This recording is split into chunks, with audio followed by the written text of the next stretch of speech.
In Pokrovsk, the main Russian mission for the summer campaign has officially failed, in direct violation of Putin's order and deadline. Instead of taking control of the entire Donbas, the Russians lost thousands of soldiers and hundreds of armored vehicles without being able to even capture Pokrovsk, Euromaidan Press media outlet says. Ukrainian troops have launched a clearing operation across the Dobropillia sector, especially around Volodymyrivka, which became a graveyard for Russian armor during the recent failed mechanized assaults. After days of relentless fighting, dozens of Russian tanks and armored vehicles now lie scattered and burning across the fields. Ukrainian infantry, supported by reconnaissance and FPV drones, are searching through the gray zone, targeting surviving Russians hiding in basements and bushes. Those who can still walk are fleeing, but not eastward toward their own lines, rather deeper into the salient toward Nykanorivka and Zatyshok, seeking refuge among the already encircled Russian forces that have been trapped for weeks. Ukrainian soldiers report that this chaotic flight is only refilling the pocket with more troops, sealing their own fate. With limited ammunition, minimal food, and no escape routes, these Russians are essentially walking into their own death trap, Euromaidan Press reports. Every additional Russian inside the pocket makes it easier for Ukrainians to locate and destroy them under the constant drone fire control.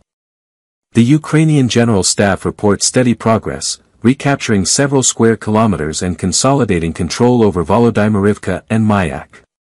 Commander-in-Chief Oleksandr Syrsky, who recently visited the front, confirmed that counter-sabotage and clearance operations are ongoing to eliminate Russian reconnaissance groups and isolated units still hiding in the area. Syrsky said that his forces will remain active after holding a field briefing with the commanders overseeing the Dobropillia counteroffensive. Since August 21, Ukrainian troops have neutralized nearly 13,945 Russian soldiers, with over 8,400 killed, 5,400 wounded, and 124 captured. The operation is now entering its consolidation phase, with units securing logistics routes and fortifying newly regained ground, Euromaidan Press reports. Meanwhile, Ukrainian drones continue hunting down stragglers and supply vehicles, ensuring no new Russian reinforcements can reach the front.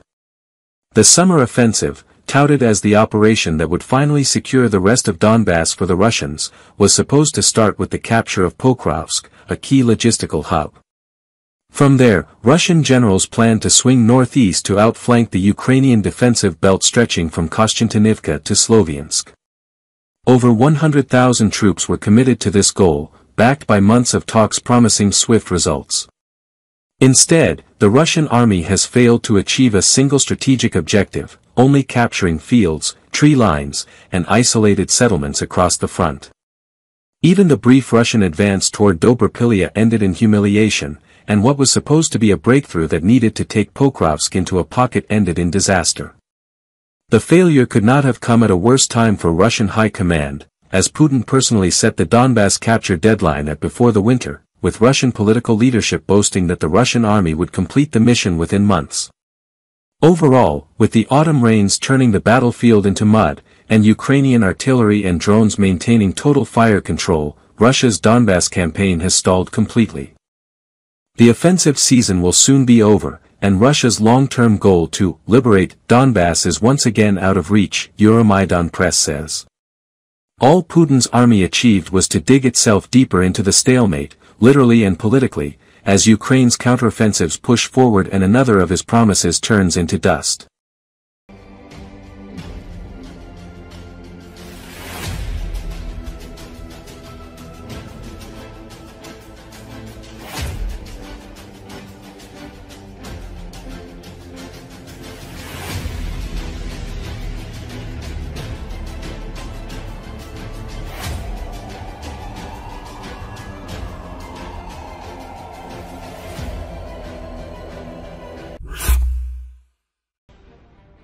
Over the past year and a half, the air standoff in Ukraine has become increasingly significant as the conflict on the ground has reached a stalemate. The Guardian reports. The publication notes that for each air raid alert, air defense personnel have 10 minutes to reach firing positions and track the trajectory of the munitions. The gunner sees the target at a distance of only about 1 kilometer. Then they have less than a minute to shoot it down. It's very difficult. If it's flying at 1,500 meters, it's like trying to hit a match, said Yuri Dovgan, an air defense service member. And then the shooter has to hit the drone's engine or the explosive warhead.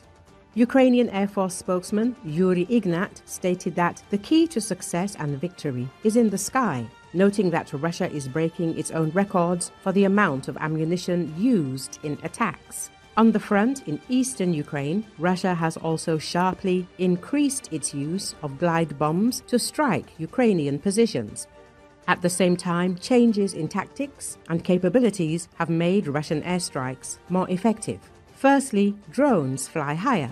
Previously, during the war, we saw them at altitudes of 500 to 800 meters, but now they often start at 1,500 meters, said Major Alexander Fushek, commander of an air defense unit. The speed has also increased from 150 to 160 kilometers per hour to over 200 kilometers per hour. It's a game of cat and mouse, added his colleague Yaroslav Tristan. The Russians will know where our positions are when we shoot them down, so they'll fly higher, where they think we are, and we'll have to shift our positions. As Justin Bronk, a research fellow at the Royal United Services Institute, said, this is one of the areas of conflict where there have been the most significant changes in the past 18 months.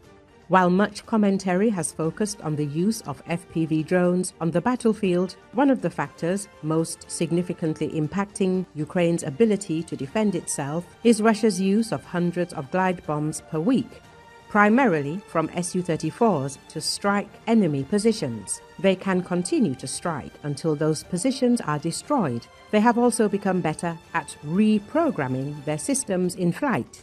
This is a significant advance in the effectiveness of Russian tactical aviation on the front lines. Bronk also believes that Russia is more dynamically using the Shahed drones it is now producing en masse, adding that the drones are improving routes and pinpointing air defense positions. I would say that aviation is unlikely to win the war in Ukraine, but it could lose it. Ukraine has inherently limited capabilities, while Russia has enormous air defense potential. We must be wary of Russia gaining air superiority and dominance beyond what it currently has. We must keep up to avoid losing, he emphasized.